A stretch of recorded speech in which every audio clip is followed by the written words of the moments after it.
नमस्कार, छोटे बाबा बड़े बाबा देख रहे हैं आप, और आपके साथ मैं हूं नकुल चतुर्वेदी। छोटे बाबा, मैं हूं शाकाल बाबा, यानी कि बड़े बाबा। आज मैं और बड़े बाबा कोई बहस नहीं करेंगे। आज हम कोशिश करेंगे कि आपके लिए एक समाधान वाला एपिसोड लाया जाए। आज पूरे देश में आरक्षण की बात हो रही है। जब 21 अगस्त है तो आरक्षण के लिए भारत बंद भी बुलाया गया।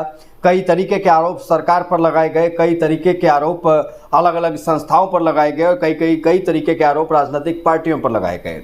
आज मैं बड़े बाबा से सवाल करूंगा और आप सब तक वो समाधान पहुंचाने की कोशिश करेंगे जिसके जरिए आप ये समझ पाएंगे कि आरक्षण हटाया जा रहा है क्या आरक्षण को क्रीमी लेयर वाली जो कैटेगरीज की बात की जा रही है उसका क्या होगा, क्या आरक्षण छिनने जा रहा है या फिर बंटने जा रहा है। इन तमाम सवालों के जवाब आज शाकाल बाबा से पूछेंगे। शाकाल बाबा, बहुत बहुत स्वागत है आपका। सबसे पहला सवाल मेरा तो यही है कि लोग भारत बंद देख रहे होंगे आज टीवी पर, अलग अलग अखबारों में भी भारत बंद की खबरें आ रही होंगी। बहुत सारे लोगों को यही नहीं पता बाबा कि जो सुप्रीम कोर्ट का जो फैसला आया है वो क्या आया है और हम विरोध करने के लिए सड़कों पर क्यों उतर रहे हैं। सबसे पहले तो हम दर्शकों को यही बता देते हैं सुप्रीम कोर्ट ने क्या कहा है आरक्षण को लेकर और कहाँ वो अमेंडमेंट की बात कर रहा है। देखिए नकुल भाई, मैं आपको बता दूं, सुप्रीम कोर्ट का जो आदेश आया है वो असंवैधानिक आया है। सुप्रीम कोर्ट के जो जजों को संज्ञान लेना चाहिए वो संविधान की रक्षा के लिए बैठे हैं, लेकिन संविधान के खिलाफ ही असंवैधानिक रूप से उन्होंने कोटे में कोटा यानी क्रीमी लेयर के नाम पर कोटे में कोटा दे दिया। वास्तविकता यह है जो आरक्षण मिल रहा है जातियों को, SC ST जातियों को जो आरक्षण मिल रहा है वो छुआछूत के नाम पे मिल रहा है। आरक्षण जो मिल रहा है शिक्षा के नाम पे या आर्थिक आधार पर नहीं मिल रहा। छुआछूत जो हो रही है उसकी वजह से संविधान में आरक्षण प्राप्त है, जिससे कि वो समाज धीरे धीरे ऊपर जाए और फिर आगे बढ़े। और यहाँ कहा जाता है कि जो SC का जो कोटा है वो कुछ वर्ग के लोग खा जाते हैं, जबकि ऐसा नहीं है। देखिए नकुल जी, क्या बात है, एक भ्रम फैलाया जाता है जो IT सेल है, जो मतलब जो एक समाज है ना, जो संगठित समाज है, बाबा साहब के अनुयायी हैं, जो वास्तव में लगभग 6743 जातियां हैं जो संगठित हैं, जो संविधान की रक्षा के लिए बचाने का काम करती हैं। लेकिन आज अगर बात करें जिस तरीके से 21 तारीख को जो बंद किया जा रहा है उसमें अगर देखा जाए तो हिंदू का विरोध कर रहा है, वास्तव में बांटा जा रहा है। क्यों खाई बनाई जा रही है? जो IT सेल है, जो लोग हैं वो लोगों को भ्रमित कर रहे हैं। समाज के जो दलित वर्ग है, दलित वर्ग को एक दूसरे के खिलाफ खड़ा कर दिया जा रहा है। कारण है आरक्षण उसको मिलेगा जो शिक्षा प्राप्त करेगा, जो इंटर प्राप्त करेगा, ग्रेजुएशन प्राप्त करेगा, पोस्ट ग्रेजुएट प्राप्त करेगा, जो शिक्षा प्राप्त करेगा उसको नौकरी में आरक्षण किया है। ये सबसे बड़ा मुद्दा है बाबा। ये दर्शक इस बात को समझ लें कि सबसे पहले तो दोस्तों आपको ये बात समझनी है कि आपको आरक्षण मिलेगा कब। ये नहीं कि आप किसी फलां जाति में पैदा हो गए और आपको आरक्षण घर जाकर सरकार दे जाएगी। उसके लिए आपको पढ़ाई के लिए सबसे आगे बढ़ना पड़ेगा। जब आप पढ़ने के लिए स्कूल की तरफ बढ़ेंगे तो आपको वहाँ आरक्षण की सुविधा मिलेगी। उस पढ़ाई को पूरा करने के बाद आप आगे बढ़ेंगे नौकरियों के लिए, जब आवेदन करेंगे तो वहाँ आपको आरक्षण की सुविधा मिलेगी। और बिल्कुल सही बात कही बाबा आपने कि जब तक आप पढ़ेंगे नहीं, आगे बढ़ेंगे नहीं, तो आरक्षण कैसे प्राप्त करेंगे। अब बाबा इसमें समस्या ये है, बहुत सारे लोग, जैसे आपने भी कहा कि सुप्रीम कोर्ट ने भी इस बात को नहीं समझा कि कम से कम आप ये समझ लेते कि जो पढ़ने जाएगा, जो नौकरी करने जाएगा वही तो आरक्षण प्राप्त करेगा। आपने किस आधार पर यह कह दिया कि भाई जो लेयर है क्रीमी लेयर उसमें से भी कुछ कैटेगरीज को बांटा जाए? वही तो है ना, सुप्रीम कोर्ट का सीधा गलत फैसला था। उसके बाद जब देखा राजनीतिक दल भी इसका विरोध करने लगे, क्योंकि सुप्रीम कोर्ट का मानना जो है संविधान की रक्षा करना है, लेकिन संविधान के खिलाफ कोई आदेश देने का कार्य सुप्रीम कोर्ट नहीं है। सुप्रीम कोर्ट का जो आदेश आया था उनका निजी फैसला है, उनकी निजी राय है, ना कि उसे लागू करने की बात है। अगर सुप्रीम कोर्ट के फैसले को अगर आप देखेंगे तो अच्छा, अगर बाबा जातियों की आप बात कर रहे थे, 6000 कुछ आपने जातियां बताई और दलितों की जातियां बताई, तो मैं तो अब तक या मेरे जैसे बहुत सारे देश के लोग यही समझते होंगे कि भाई दलितों में 2-4 जातियां आ जाती हैं, वाल्मीकि आ जाते हैं, जाटव आ जाते हैं, मौर्य वगैरह आ जाते हैं और राजभर वगैरह आ जाते हैं। तो अब तक तो हम यही समझते थे, आपने तो बता दी 6000 कुछ जातियां। क्या ये है वाकई में?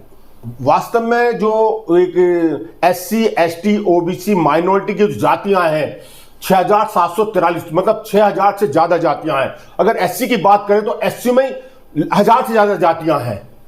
बात यह है SC ST को मिला के जातियां लगभग 2000 होंगी, लेकिन जो पढ़ रहा है जो पढ़ाई करेगा उसको नौकरियों में आरक्षण है। ऐसा नहीं है आप पढ़ोगे नहीं, घर पे बैठ के कोई सरकार आपको आरक्षण दे देगी। सरकार आपको राशन तो दे सकती है, लेकिन आरक्षण उसी को मिलेगा जो शिक्षा प्राप्त करेगा।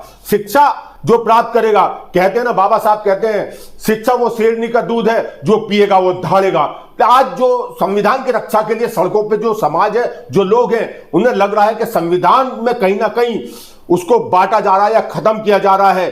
भाइयों को लड़ाने के लिए SC समाज के खिलाफ जो ट्रेंड सोशल मीडिया पे चलाया जा रहा है, ये दो भाइयों को अलग करने का काम किया जा रहा है। समाज को सोचना होगा। आज क्रीमी लेयर के नाम पर वर्गीकरण किया जाता है किसी एक समाज का, उसके बाद जो लोग अन्य जो जातियां हैं वो खुश हो रही हैं, अगला नंबर उनका भी आएगा। आज रक्षा जो करनी है, संविधान की रक्षा करनी है। वास्तव में जो संविधान में जो अधिकार आपको प्राप्त हुए हैं उसकी रक्षा करिए। तो बाबा समस्या कहाँ आ रही है? क्या जैसे हम बीजेपी की बात करते हैं, मौजूदा दौर में बीजेपी बहुत सारे राज्यों में उसकी सरकार है, केंद्र में NDA की सरकार है। इनका तो खुला दावा है कि जो देश है, देश में हिंदुओं की एकता की बात ये लोग करते हैं।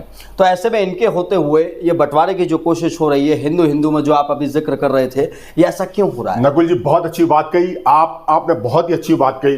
वास्तव में जब बात हिंदू की आती है तो एक वो वर्ग है जो दलित वर्ग है, उसको सबसे पहले हिंदू बनाकर आगे भेज दिया जाता है। जब दलितों के अधिकार की बात आती है तो उसे दलित, पिछड़ा, नीचा जाति का कहकर उसे पीछे, उसके अधिकार है उसे पीछे कर दिया जाता है। सरकार ने अभी लेटर द्वारा चीफ सेक्रेटरी जो नियुक्ति 45 नियुक्ति की जा रही थी, उसमें किसका कोटा काटा जा रहा था? आपको मैं बताऊं, OBC जाति जो सबसे ज्यादा मलाई खाती है आरक्षण के लिए, बचाव के लिए, संविधान में जब रक्षा के लिए कभी सड़क पर नहीं आती, जो 45 सीटों पर 12 जो थी OBC सीटें थी, 6 SC सीटें थी, 3 ST सीटें थी। मतलब SC को 6, ST को 3, OBC को 12 सीट मिलनी थी। लेकिन जब ट्रेन जो चलाया तो वो दलित वर्ग ने जब सोशल मीडिया पे ट्रेन चलाया तो सरकार को कहीं ना कहीं झुकना पड़ा, और जो लेटर से जो चीफ सेक्रेटरी जो IS बनते हैं उनको उस जो प्रस्ताव था, जो विज्ञापन था, उसको रद्द करना पड़ा। नहीं, ये वाकई में बहुत बड़ा फैसला था। अगर UPSC की बात की जाए तो लाखों युवा, करोड़ों युवा हर साल तैयारी करते हैं, मेहनत करते हैं और सपना संजोते हैं कि भाई हम मेहनत करेंगे, पास करेंगे, और कई साल लग जाते हैं। नकुल जी बात यह है, एक IS जब वो चीफ सेक्रेटरी बनता है तो 15 से 20 वर्ष लग जाते हैं। आप नियुक्ति सीधे उनको लेटर्स के द्वारा दी जा रही है, उठाओ और बन जाओ। मतलब कि आप कहा क्या जाता है, सरकार क्या कहती है कि कोई काबिल कोई लोग नहीं होते, इसलिए विशेष तरीके से UPSC की जो विशेष नियुक्ति की जाती है। भाई वाह, IS जो देश की सबसे बड़ी जो परीक्षा है उसमें काबिल नहीं है। IS जो बन रहे हैं, देश की सबसे बड़ी परीक्षा होती है, उसमें से IS चुन के जाते हैं, उनको मतलब इसका मतलब उसमें काबिलियत नहीं है। उसके बाद सरकार कहती है इनमें काबिलियत नहीं, इसलिए विशेष तरीके के लोग रखे जाते हैं। ये वास्तव में सरकार जो है, अब सरकार जो है सीधा इस समय की सरकार आरोप लगा रही है कि ये कांग्रेस के समय में हुआ था। ठीक है, कांग्रेस के समय में गलत हुआ तो आप वर्तमान की सरकार गलत क्यों कर रही है? केंद्र सरकार जो भाजपा की सरकार है वो गलत क्यों कर रही है? हम मानते हैं कांग्रेस ने गलत किया, ठीक है, तो आपको विरोध करना चाहिए।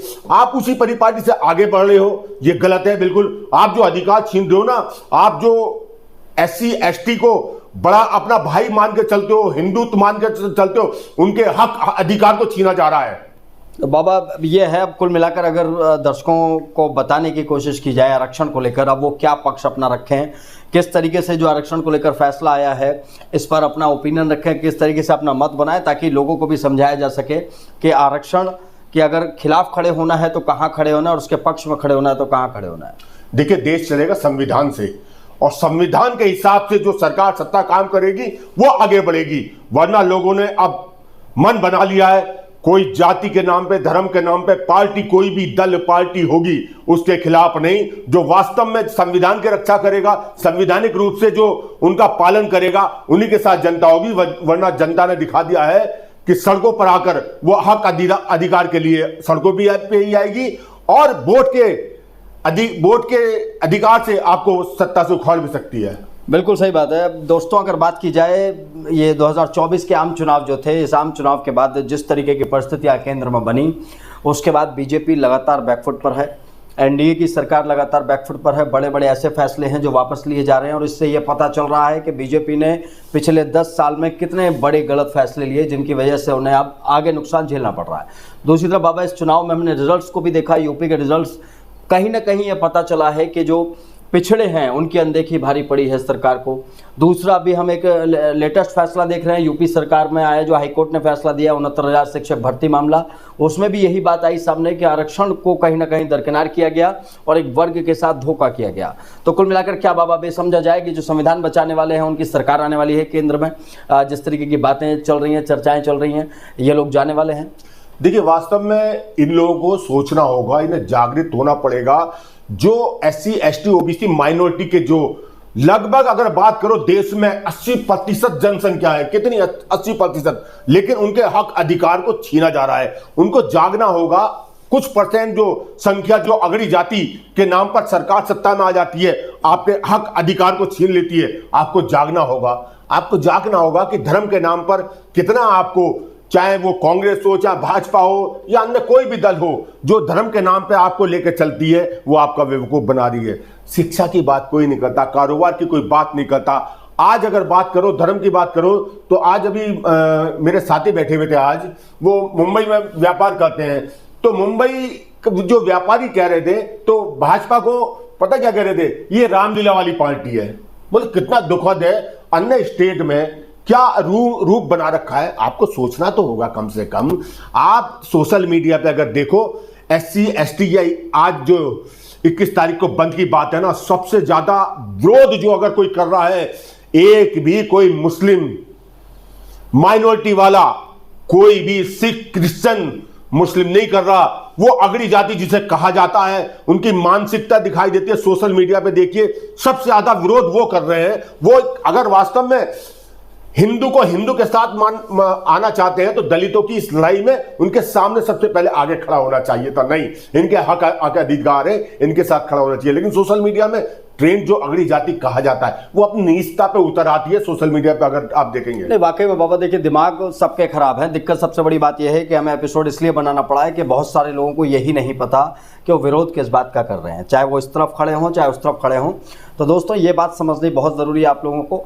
आज बड़े बाबा के साथ इस इंटरव्यू में हमने कोशिश की है कि आपको बारीक चीज़ों को समझाया जाए, और बारीक चीज़ें ये हैं कि आरक्षण संवैधानिक प्रक्रिया है। वो संवैधानिक प्रक्रिया जिस तरीके से देश में चली आ रही है उसका फ़ायदा आपको मिल सकता है, चाहे वो अगड़ी जाति वाले हों चाहे पिछड़ी जाति वाले हों, सबको आरक्षण की कहीं ना कहीं। अब तो नकुल जी, अगड़ी जाति को भी आरक्षण है। वही अगर बात अगर SC की करो, SC को 6% मिल रहा है, अगड़ी जाति को 10% मिल रहा है। ऐसा नहीं है। अब तो हक अधिकार, अगर आप कोई मानते हैं अगड़ी जाति है, वो उसमें गरीब है, तो अब तो उसको भी आरक्षण प्राप्त हो रहा है। वही मैं कहना चाह रहा हूं दर्शकों से कि अब आरक्षण ऐसा नहीं है कि आप ये सोचकर बैठ जाएं कि भाई फलां जाति SC ST यही ले रहे हैं। आरक्षण अब सबको मिल रहा है, बशर्ते आप उस आरक्षण की दहलीज तक पहुंचे तो सही, वहां तक कदम तो पहुंचाएं। फिलहाल हमारे साथ इस एपिसोड में इतना ही। लेकिन छोटे बाबा बड़े बाबा के बीच ये बातचीत आपको कैसी लगी? आरक्षण पर आप क्या सोचते हैं? जो सुप्रीम कोर्ट का फैसला है इस पर आप क्या सोचते हैं? और आने वाले वक्त में मुझे ऐसा लगता है कि आपको ये एपिसोड देखना भी चाहिए और देश भर के अपने सभी भाइयों को इस एपिसोड को भेजना भी चाहिए, ताकि वो पता लगा पाएँ कि आरक्षण का फ़ायदा और नुकसान उन्हें कैसे हो सकता है। फ़ायदा तब होगा जब आप दहलीज पर जाएंगे, नुकसान तब होगा जब आप कुछ करेंगे ही नहीं, आप सिर्फ नाली में लगे रहेंगे या कोई और अपना कार्य करते रहेंगे। इसके लिए आपको खास तौर पर ध्यान रखना होगा। फिलहाल हमारे साथ इतना ही। आप बने रहिए हमारे साथ। नमस्कार।